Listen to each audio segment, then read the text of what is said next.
Почитувани граѓани, почитувана заменик министер за финансии, почитувани медиуми, почитувана јавност. Јас би сакала да дадам мое исто видување во однос на овој прв буџет на оваа влада за 2018 година, затоа што сметам дека истиот овој представува многу важен политичко-финансиски документ, кој што ќе биде основниот показател и основниот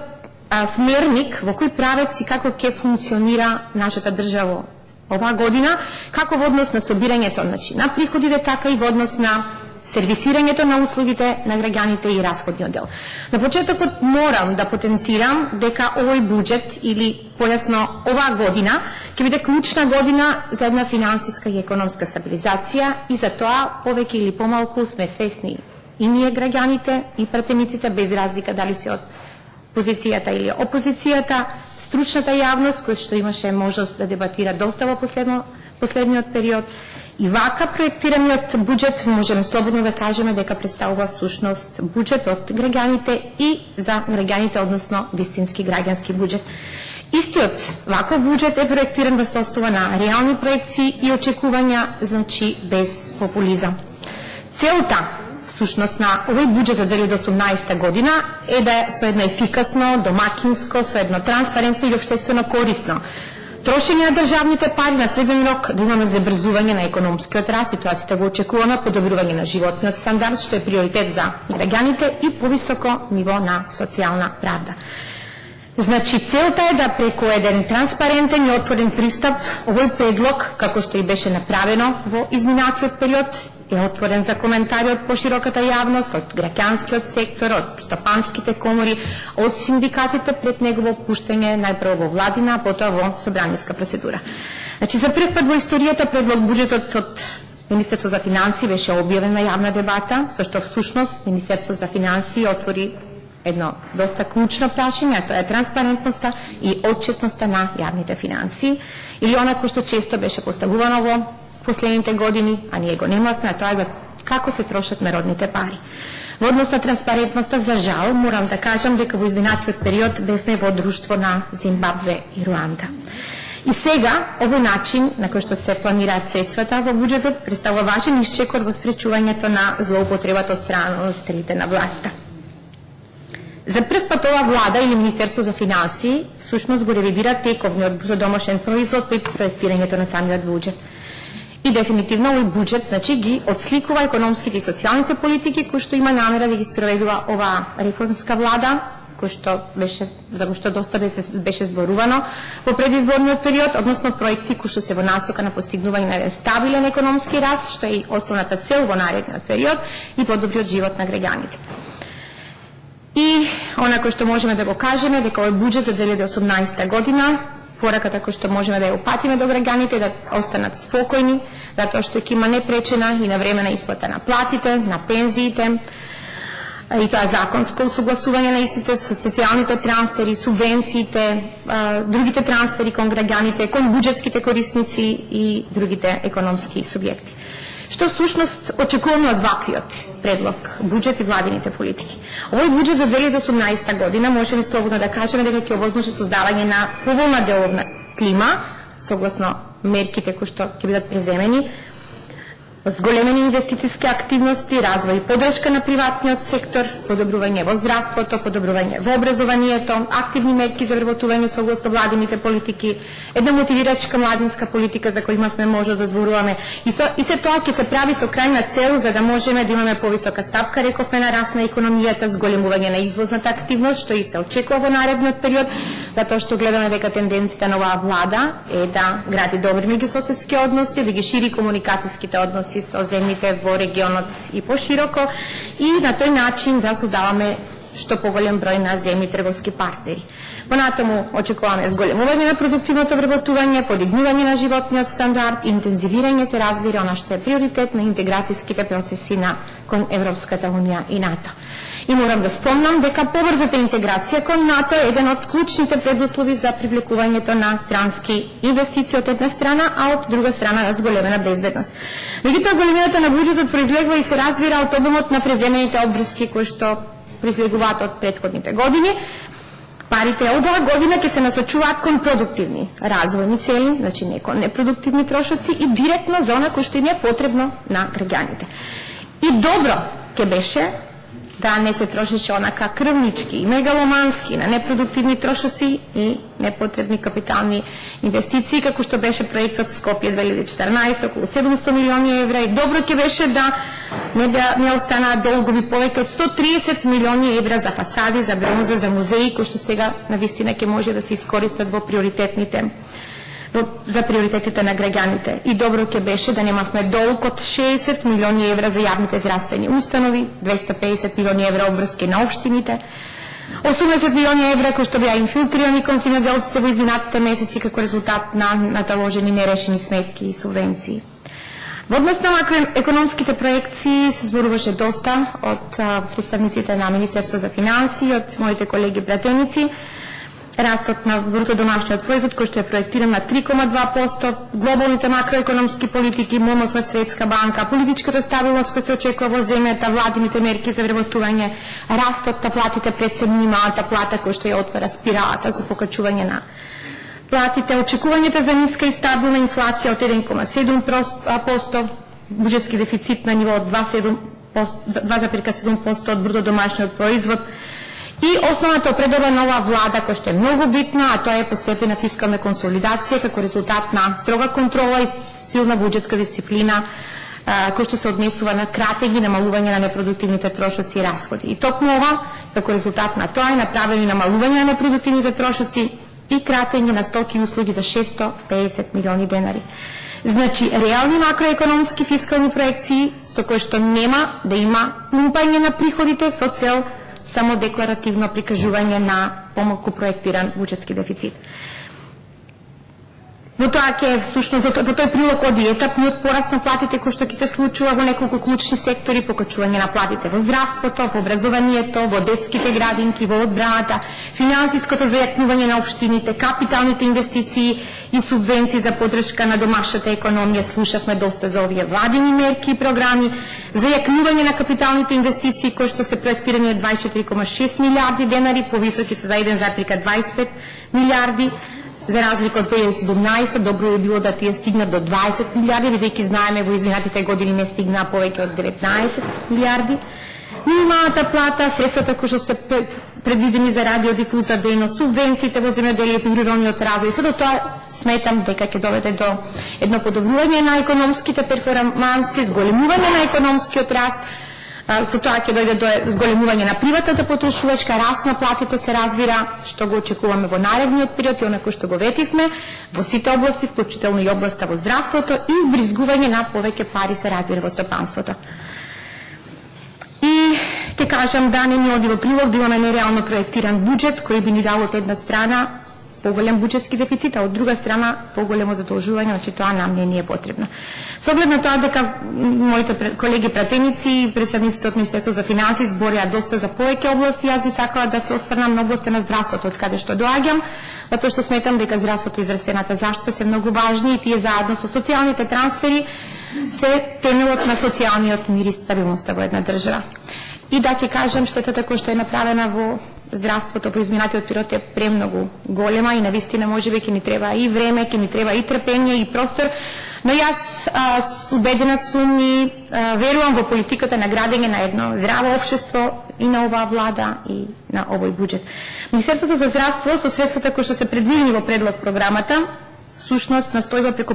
подобрување на здравствените услуги да ја подобри здравствената состојба на населението, вклучително и средствата за покачување на платите 5% од септември оваа година. Од вкупниот буџет кој изнесува 3,4 милиарди евра, поголем дел, значи после средствата кои што се предвидени во Министерството за труд и социјална политика припаѓа токму на здравството. 30 милиони евра се средства кои што се повеќе од 2017 година предвидени и тоа во Фондот за здравствено осигурување 465 милиона евра или 17,7 милиони евра повеќе од 2017 година и во Министерството за здравство предвидени се средства кои што се околу 107 милиони евра или 16 милиони евра или за 15% повеќе од 2017 година. Овие средства во буџетот за министерство се наменети за реализирање на активности по соодветни програми од превентивната и куративната здравствена заштита и во реализација на капиталните инвестиции. Во програмите, јас би сакала да спомнам, ги има повеќе, меѓутоа во програмите на здравствена заштита за превенција, кој што издействува 481 милион, планирани се средства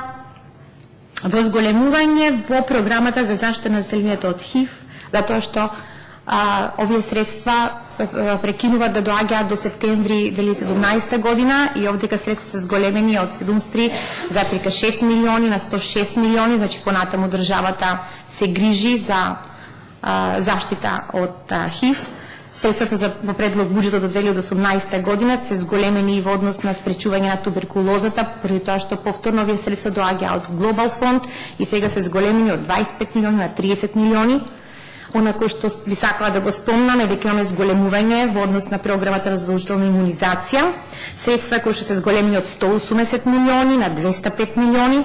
Во 2017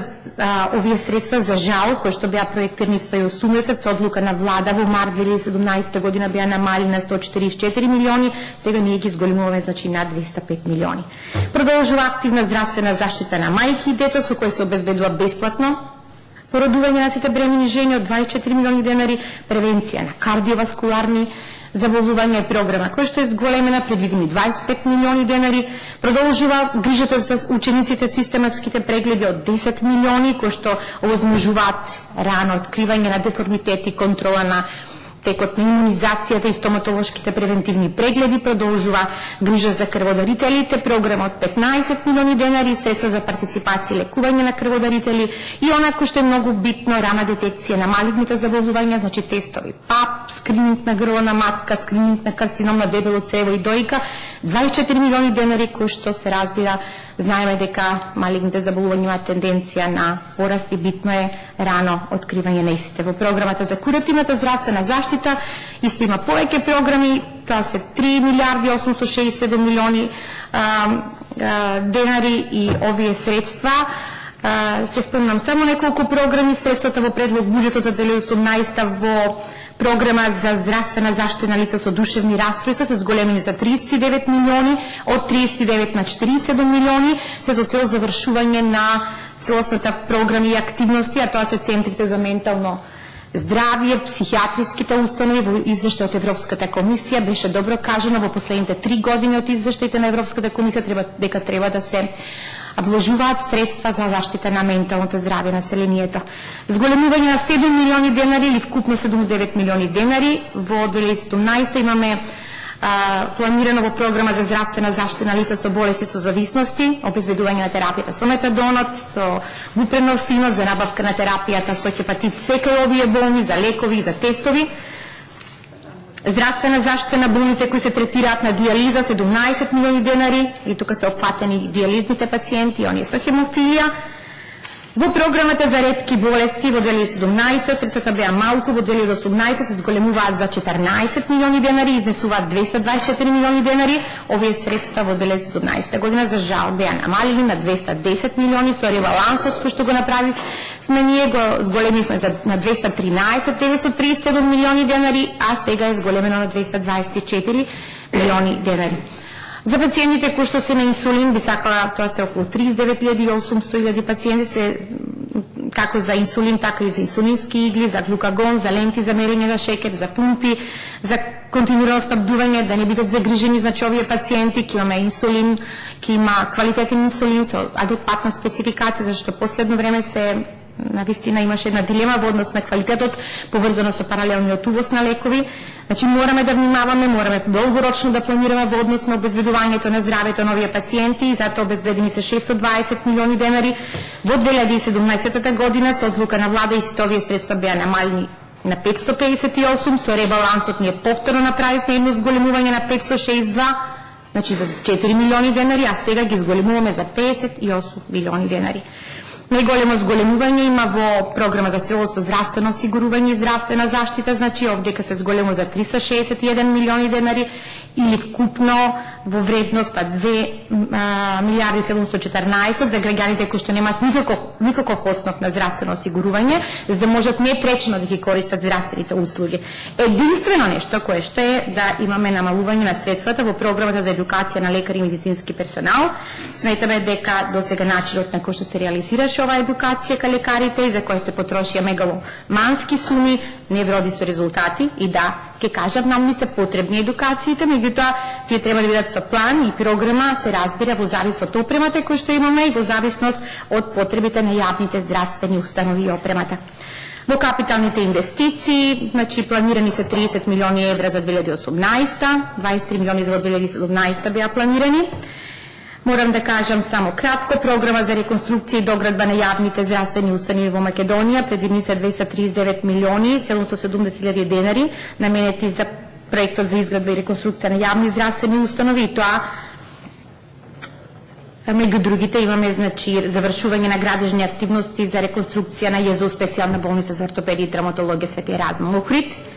во ЈЗ општа болница Прилеп продолжуваат градежните активности во местото од каде што доаѓам, значи ЈЗ општа болница Струмица, во кој што има многу малку реализираното на кој што беше ветувано во изминатите години, завршување на градежни активности за изградба на бункер за линеарен акцелератор во ЈЗУ градска болница 8 септември Скопје, продолжуваат градежни активности за реконструкција на ЈЗУ градска болница Свети Наум Охридски Скопје, ЈЗ општа болница Куманова, општа болница Гостивар. Предвидени се средства за реконструкција на ЈЗ општа болница Кичево од 68 милиони денари, и тоа завршување на првата фаза од реконструкција, отпочнување на втората фаза, програма за изградба на новиот клинички центар во Скопје и во Штип, значи во вкупна вредност од 1 милиарда 251 илјади денари. Со ова програма се возможува всушност да продолжи изградбата на клиничкиот центар во Штип и се разбира новиот клинички центар во Скопје поради сомнителноста на постапката и подпишувањето на договор за градење со избран носител со италијанска фирма кој што беше со негативен бонитет од страна на тогашниот министер за здравство. Постапката за отпочнување на оваа градба е прекината. ПЕТ центарот кој што е завршен во 2017 година, се предвидени средства во оваа програма со цел да се исплатат обврски кои што се по однос на повеќе годишни склучени договори од 2016 и 2017. Во изградба на амбуланти во рурални средини се планирани со така повеќе средства од 3 милиони денари. Во набавка на медицинска опрема за потребите на јавните здравствени установи се планирани 221 милион. Со предвидените средства со оваа програма ќе се исплаќаат обврските по склучените повеќе годишни договори за набавка на медицинската опрема од 2015, 2016 и 2017 година. И се разбира ќе се набавуваат нова опрема и да не се случи она кој што ни се случуваше досега, значи да се набавуваат акцелератори кои што коштат милионски суми, и се да тие се чуваат 2 години за кои се плаќа лежарина, или се набавуваат опрема кој што се чуваше по 1-2 години во подрумите и им минуваше гарантниот рок. Јас не би сакала да должам многу, бидејќи колегите пратеници и представниците од Министерството за финансии зборуваа во другите области, само сакам да кажам дека од вкупно 15 во 9 од министерството, значи е предвидено зголемување на средства, како што спомна во здравството 30 милиони евра или за 5%, во Министерството за образование 20 милиони евра или 5%, Министерството за труд и социјална политика 17 милиони евра или 3%, Министерство за одбрана 13 милиони евра или 13%, Министерство за култура 7 милиони евра или 10% и Министерство за живота средно 14,53%. Значи, би сакала да завршам овде, станува збор за еден буџет кој што е базиран врз основа на стабилноста, врз основа на растот, врз основа на отчетноста, буџет каде што парите всушност се инвестираат во животот, се инвестираат во младите, во образование, во здравство, во економијата. Станува збор за еден искрен буџет кон граѓаните, развоен, сериозен буџет, затоа што сметам дека стратегијата на успехот представува токму честноста и транспарентноста. Ви благодарам.